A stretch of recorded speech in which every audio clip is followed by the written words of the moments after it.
Hello बच्चों, आज के वीडियो में हम कक्षा 8वीं की एडक्रेट अभ्यास पुस्तिका से सामाजिक विज्ञान विषय के अध्याय 7 महिलाएं, जाति एवं सुधार के प्रश्नोत्तर सॉल्व करेंगे। तो आइए वीडियो स्टार्ट करते हैं। सबसे पहले देखेंगे प्रश्न क्रमांक 1। राजा राम मोहन राय ने किस संगठन की स्थापना की थी? इसका सही उत्तर है ऑप्शन बी, ब्रह्म समाज। प्रश्न क्रमांक 2। विधवा विवाह कानून पारित किया गया था। इसका सही उत्तर है ऑप्शन बी, सन 1856 में। प्रश्न क्रमांक 3। बाल विवाह निषेध अधिनियम पारित किया गया था। इसका आंसर है सन 1929 में। ऑप्शन बी इसका आंसर है। प्रश्न क्रमांक 4। सतनामी आंदोलन प्रारंभ किया गया था। इसका सही उत्तर है ऑप्शन ए, घासीदास ने। प्रश्न क्रमांक 5। विधवा विवाह कानून के लिए विशेष प्रयास किया। इसका सही उत्तर है ऑप्शन बी, राजा राम मोहन राय ने। आगे बढ़ेंगे प्रश्न क्रमांक 6। रिक्त स्थानों की पूर्ति कीजिए। इसका ए नंबर देखेंगे। राजा मोहन राय ने देश में पश्चिमी शिक्षा का प्रसार किया था। खाली स्थान में प्रसार लिखेंगे। बी नंबर देखिए, बाल विवाह निषेध अधिनियम 1929 के द्वारा लड़की की विवाह हेतु आयु 16 वर्ष निश्चित की गई थी। सी नंबर देखेंगे, young Bengal movement Henry Derozio के द्वारा शुरू किया गया।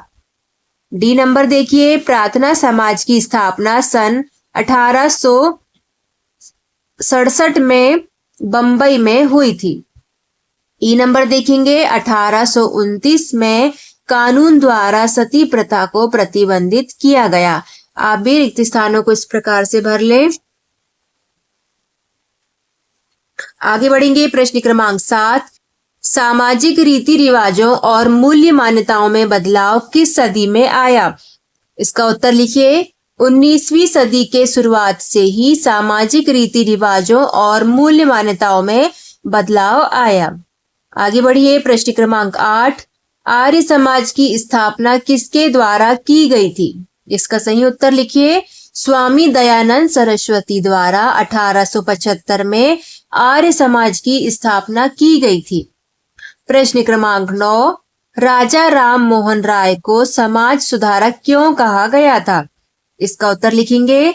राजा राम मोहन राय को समाज सुधारक इसलिए कहा जाता है क्योंकि वे मानते थे कि समाज में परिवर्तन लाना और अन्यायपूर्ण तौर तरीकों से छुटकारा पाना जरूरी है। आगे बढ़ेंगे प्रश्न क्रमांक 10। 19वीं सदी के प्रमुख समाज सुधारकों के नाम लिखिए। इसके उत्तर में लिखिए। पहला स्वामी दयानंद सरस्वती, दूसरा राजा राम मोहन राय, तीसरा स्वामी विवेकानंद, चौथा ईश्वर चंद्र विद्यासागर, पांचवा घासीदास, छठवा ज्योतिराव फुले आदि। आगे बढ़ेंगे प्रश्न क्रमांक 11। प्रार्थना समाज के प्रमुख कार्य क्या थे? इसका उत्तर लिखेंगे। पहला, प्रार्थना समाज ने जाति बंधनों को खत्म करने और बाल विवाह उन्मूलन के लिए प्रयास किया।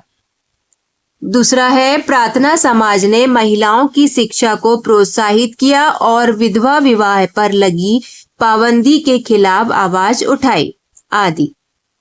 ये सारे प्रार्थना समाज के कार्य हैं। आगे बढ़ेंगे प्रश्न क्रमांक 12। महिला शिक्षा को बढ़ावा देने में किन महिलाओं का महत्वपूर्ण योगदान रहा है? इसके उत्तर में लिखिए। पहला, बेगम रुकैया, दूसरा शखावत हुसैन, तीसरा ताराबाई सिंधे, चौथा पंडित रमाबाई आदि महिलाओं का महिला शिक्षा को बढ़ावा देने में महत्वपूर्ण योगदान रहा है। आगे बढ़िए प्रश्न क्रमांक 13। 19वीं सदी के मध्य में जब लड़कियों के लिए स्कूल खुले तो लोगों के मन में क्या डर था? इसका उत्तर लिखिए। 19वीं सदी के मध्य में जब इस तरह के प्रारंभिक स्कूल खोले गए तो बहुत सारे लोग डरते थे। लोगों को भय था कि स्कूल वाले लड़कियों को घर से निकाल ले जाएंगे और उन्हें घरेलू कामकाज नहीं करने देंगे। स्कूल जाने के लिए लड़कियों को सार्वजनिक स्थानों से गुजर कर जाना पड़ता था। लोगों को लगता था कि इससे लड़कियां बिगड़ जाएंगी। आगे देखेंगे प्रश्न क्रमांक 14। बाल विवाह निषेध अधिनियम कब पारित किया गया था? इसमें क्या प्रावधान किए गए? इसका उत्तर लिखिए। 1929 में बाल विवाह निषेध अधिनियम पारित किया गया था। इस कानून के अनुसार 18 साल से कम उम्र के लड़के और 16 साल से कम उम्र की लड़की की शादी नहीं की जा सकती थी। आगे बढ़ेंगे। प्रश्न क्रमांक 15। सत्यशोधक समाज की स्थापना के क्या उद्देश्य थे?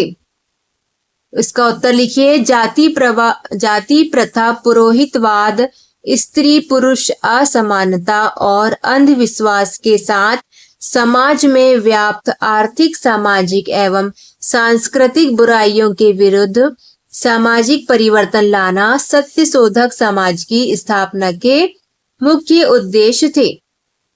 आगे बढ़ेंगे। प्रश्न क्रमांक 16। स्वामी विवेकानंद के राष्ट्रवाद के संबंध में क्या विचार थे? इसका उत्तर लिखिए। स्वामी विवेकानंद का यह विश्वास था कि मानव जाति को जिन समस्याओं का सामना करना पड़ रहा है उन पर तभी काबू पाया जा सकता है जबकि विश्व के सभी राष्ट्र के समान धरातल पर एक साथ आए। अतः एक सामान्य आध्यात्मिक विरासत के आधार पर उन्होंने युवाओं को एक होने का उपदेश दिया। आगे बढ़ेंगे। प्रश्न क्रमांक 17। चित्र में दिए महापुरुषों को पहचानिए एवं उनके महत्वपूर्ण कार्यों को लिखिए। यहाँ चित्र दिए हुए हैं। सबसे पहले दिया है राजा राम मोहन राय का चित्र, दूसरा है दयानंद सरस्वती का चित्र, तीसरा ईश्वर चंद्र विद्यासागर का चित्र है और चौथा है स्वामी विवेकानंद का चित्र। तो आपको इन सभी के महत्वपूर्ण कार्यों को लिखना है। यहाँ उत्तर में लिखेंगे।